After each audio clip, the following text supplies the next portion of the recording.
Spanish football league লা লিগায় Celta ভিগোর বিপক্ষে রাতে মাঠে নামবে giant club Real Madrid. Bangladesh সময় রাত 2টায় এই ম্যাচটি অনুষ্ঠিত হবে। রিয়ালের মাঠে গিয়ে খেলবে সেল্টা ভিগো। 15 ম্যাচে 11 জয় এবং 3 ড্রয়ে 36 পয়েন্ট নিয়ে দ্বিতীয় অবস্থানে রয়েছে জায়ান্ট রিয়াল মাদ্রিদ। আর 16 পয়েন্টে সেল্টা ভিগোর অবস্থান টেবিলের 13 নম্বরে।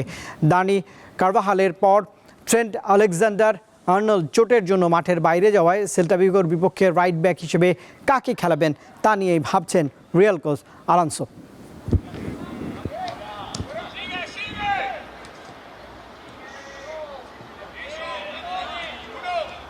পার্থের পর ব্রিসবেনেও ইংল্যান্ডের শোচনীয় হার হয়েছে টেস্টে। অ্যাশেজে ডাবল লিডে এই মুহূর্তে রয়েছে অস্ট্রেলিয়া। দ্বিতীয় টেস্টে 8 উইকেটের বিশাল ব্যবধানে জিতেছে স্টিফেন স্মিথের এই দলটি।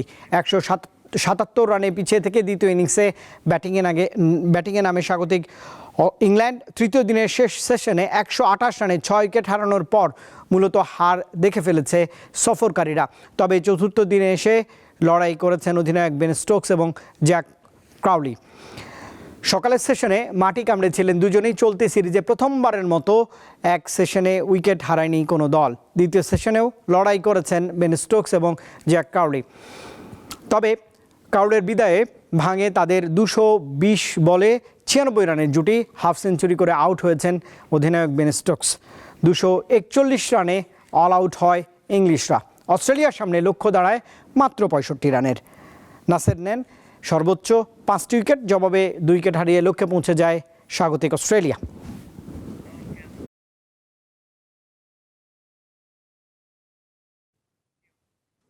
সংযুক্ত আরব আমিরাতের ফ্র্যাঞ্চাইজি লিগ IL T20-তে অভিষেক ম্যাচে জোড়া উইকেট শিকার করেছেন মুস্তাফিজুর রহমান। বাঁহাতি এই পেসার তার প্রথম বলেই নেন উইকেট। ইনিংসের দ্বিতীয় ওভারে বল হাতে পেয়েই সাজঘরে ফেরান রাহমানুল্লাহ গুরবাজকে। তবে হেরে গেছে তার দল দুবাই ক্যাপিটালস। দুবাই আন্তর্জাতিক স্টেডিয়ামে গালফ জায়ান্টের বিপক্ষে 4 ওভারে 26 রানে 2টি উইকেট তুলে নিয়েছে বাংলাদেশের এই পেসার। 13টি ডট বল সহ 2 ওভারে দিয়েছেন মাত্র 5 রান। দুবাই ক্যাপিটালস 20 ওভারে করেছে 160 রান। দেশের বাইরে ফ্র্যাঞ্চাইজি লিগগুলোর মধ্যে IPL, PSL এবং লঙ্কা প্রিমিয়ার লিগে খেলার অভিজ্ঞতা রয়েছে বাংলাদেশের পেসার মুস্তাফিজুর রহমানের।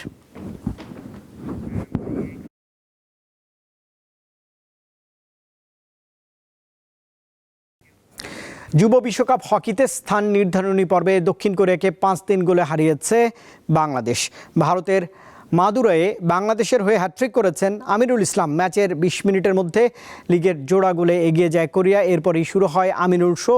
21 ও 24 মিনিটে 2 পেনাল্টি কর্নার থেকে গোল করে দলকে এগিয়ে দেন। তৃতীয় কোয়ার্টারে হ্যাট্রিক পূরণ করেন আমিরুল। শেষ কোয়ার্টারে ওবায়দুলের গোলে জয় নিশ্চিত করে বাংলাদেশ। 2 মিনিট পর লি হ্যাট্রিক করলে ম্যাচে ফেরে দক্ষিণ কোরিয়া। তবে শেষ মুহূর্তে রাকিবুল হাসানের গোলে বাংলাদেশের জয় আরও নিশ্চিত হয়। 5 ম্যাচে 15 গোল করে এখন পর্যন্ত বিশ্বকাপের সর্বোচ্চ গোলদাতা তালিকায় রয়েছেন বাংলাদেশের আমিরুল। 4 ম্যাচে করেছেন হ্যাট্রিক।